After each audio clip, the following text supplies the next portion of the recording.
നമസ്കാരം. JD ഫുട്ബോളിൻ്റെ മറ്റൊരു വീഡിയോയിലേക്ക് ഏവർക്കും സ്വാഗതം.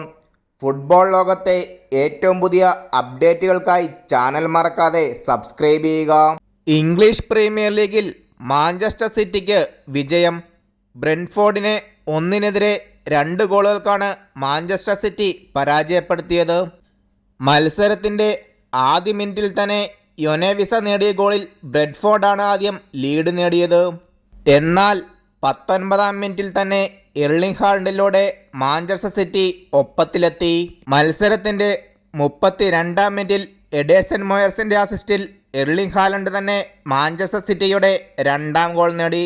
സീസണിൽ ഇതുവരെ 4 മത്സരങ്ങൾ കളിച്ച മാഞ്ചസ്റ്റർ സിറ്റി 4 മത്സരങ്ങളും വിജയിച്ച് 12 പോയിന്റുമായി പോയിന്റ് പട്ടികയിൽ ഒന്നാമതാണ്. 4 മത്സരങ്ങളിൽ നിന്ന് 2 വിജയവും 2 തോൽവിയുമായി 6 പോയിന്റോടെ ബ്രെൻഫോർഡ് പോയിന്റ് പട്ടികയിൽ 9ാമതാണ്. വീഡിയോ അവസാനിക്കുന്നു. കൂടുതൽ ഫുട്ബോൾ അപ്ഡേറ്റുകൾക്കായി ചാനൽ സബ്സ്ക്രൈബ് ചെയ്യുക.